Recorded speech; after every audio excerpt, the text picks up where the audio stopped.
திவ்யா கணேஷ் கிட்ட இன்டர்வியூவில் கேட்ட சில முக்கியமான கொஸ்டின்ஸோட ஆன்சர்ஸ் பார்த்துடலாம். அவங்க வந்து பாருவோட அம்மா வந்து அப்பத்தான்னு சொன்னாங்களே, அதை பற்றி எப்படி ஃபீல் பண்ணீங்க அப்படின்னு சொல்லி கேட்டிருந்தாங்க. கேட்டதுக்கு அவங்க சொன்னாங்க, அப்பத்தா சரி அவங்க பெரியவங்க தானே, அதனால பரவாயில்ல சொல்லிட்டு போட்டோம். ஆனால் நான் வந்து அவங்களுக்காக ஸ்பெஷலாக தயிர் சாதம் பண்ணியிருந்தேன். அப்புறம் டீ வந்து ஸ்ட்ராங்காக வேணுமா லைட்டாக வேணுமான்னு பார்த்து கேட்டு போட்டிருந்தேன். அப்புறம் எல்லாரும் வந்து நான்வெஜ் ஃபுட்லேயே பாதி எடுத்து ஒதுக்கி வச்சுருவாங்க, அதுதான் வெஜ்ஜுக்கு கொடுப்பாங்க. பட் நான் வெஜிடேரியன்ஸ்க்கு தனியாக சமைச்சு கொடுப்பேன். அப்போது என்கிட்ட அப்போ கூட பாரு சொல்லிட்டு தான் போனா, அவள் என்ன கேட்டாலும் செஞ்சு கொடுப்பான்னு சொல்லிட்டு தான் போனா. ஸோ வெளியே போய் இப்படி சொல்லியிருக்காங்களே, எனக்கு கொஞ்சம் ஷாக்கிங்காக இருந்துச்சு. பட் ஓகே, அவங்க பெரியவங்க தானே, அதனால பரவாயில்ல அப்படின்னு சொல்லியிருக்காங்க. அப்புறம் கானா வினோதனா தானே டைட்டில் வின் பண்ணியிருக்கணும், நீங்கள் வந்து மணி பாக்ஸ் அவர் எடுக்கலைன்னா அவர் தானே வின் பண்ணியிருப்பாரு அப்படின்னு கேட்டதுக்கு, ஆமாங்க அவருக்கு தேவை வந்திருந்துச்சு, அவர் எடுத்துட்டாரு, இப்போ நான் என்னங்க பண்ண முடியும், அவர் எடுத்துகிட்டு போயிட்டாரு அப்படின்னு சொல்லிட்டு சொல்கிறாங்க. ஆனால் அவர் தேவைன்னு எடுத்ததுனால அந்த இடத்துல அவரை போய் இன்னும் ஹர்ட் பண்ணக்கூடாது அப்படின்னு சொல்லி இருந்தேன் அப்படின்னு சொல்கிறாங்க.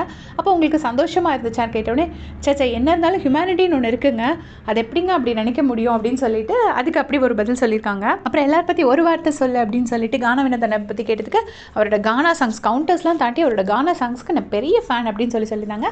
அதே மாதிரி யார் கூட எல்லாம் ஜெல் ஆவீங்க அப்படின்னு கேட்டதுக்கும், அரோரா, ஆதிரை, கனியக்கா அண்ட் கானா வினோதனா இவங்க கூட எனக்கு நல்லா ஜெல்லாச்சு அப்படின்னு சொல்லியிருப்பாங்க. அதுக்கப்புறமா விக்ரம் பற்றி கேட்டோடனே, விக்ரம் வந்து கடைசி வரைக்குமே ஒரு ஃப்ரெண்ட்ஷிப் மெயின்டைன் பண்ணார், அது நிஜமாவே சூப்பரான விஷயம் அப்படின்னு சொல்லியிருப்பாங்க. அதுக்கடுத்து திப்ஸான்னு சொல்லி சபரிக்கும் உங்களுக்கும் சேர்த்து நிறைய எடிட்ஸ் போடுறாங்களே அப்படின்னோடனே, சரி பார்த்தேன், நானும் வந்து பார்த்தேன், நல்லா இருந்துச்சு, சரி அவங்க ஆசை ஏன் கெடுப்பானே அப்படின்னு சொல்லி விட்டுட்டேன் அப்படின்னு சொல்லி ரொம்ப கேஷுவலாக சொல்லிட்டாங்க. நிஜமாக அது ரொம்ப ஒரு ஸ்வீட் கெஸ்டர். ஏன்னா அவங்க ஃபேன்ஸாக பார்த்து ஆசைப்பட்டு ஒரு எடிட்ஸ் போட்டிருக்காங்க, அதை பற்றி எதுவுமே தப்பாக சொல்லாமல் அவங்க ஆசையை நான் ஏன் கெடுக்கணும் அப்படின்னு சொல்லி முடிச்சிட்டாங்க. சபரி பற்றி கேட்டதுக்கு, அவர் எல்லாரு கூடயுமே நல்ல வைபாக பழகிற ஒரு பர்சன் அப்படின்னு சொல்லியிருப்பாங்க. அரோரா பற்றி கேட்டதுக்கு, அது ஒரு பியூர் சோல், அப்போ எனக்கும் ஆயா அப்பத்தான்னு சொல்லி ஒரு நல்ல வைப் இருந்துச்சு எங்கள் 2 பேருக்கும் அப்படின்னு சொல்லியிருக்காங்க. அப்புறம் இந்த 50 லட்சம் ரூபாய் ப்ரைஸ் மணி என்ன பண்ண போகிறீங்க அப்படின்னு கேட்டதுக்கு வந்துட்டு, எங்கள் அப்பாவுக்கு கொஞ்சம் கடன்லாம் இருக்குது, அதனால நான் அதை கொடுக்கலான்னு இருக்கேன் அப்படிங்கிறாங்க. அப்புறம் வந்து பிஆர்லாம் 30 லட்சம் 40 லட்சம்லாம் சொன்னாங்களேன்னு சொன்னோடனே, நான் இப்போ தாங்க இவ்வளோ பெரிய அமௌண்ட்டை கண்ணாலேயே பார்க்குறேன் அப்படின்னு சொல்கிறாங்க.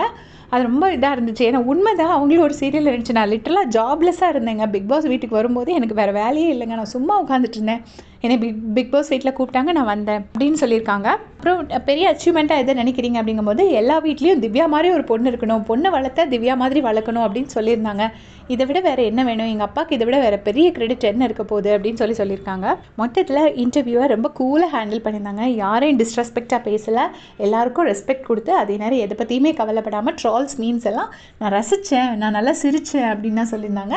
நான் ஆதிரை, அரோராலாம் மாறி மாறி எல்லா ட்ரால்ஸையும் அனுப்பிச்சிக்குவோம் அப்படின்னு சொல்லியிருந்தாங்க. ஸோ யாரெல்லாம் திவ்யா கணேஷோட எல்லா இன்டர்வியூஸும் ஒன்று விடாமல் மிஸ் பண்ணி பார்த்தீங்கன்னா மறக்காமல் கமெண்ட் செக்ஷனில் சொல்லிட்டு போங்க. தேங்க்ஸ் ஃபார் வாட்சிங்.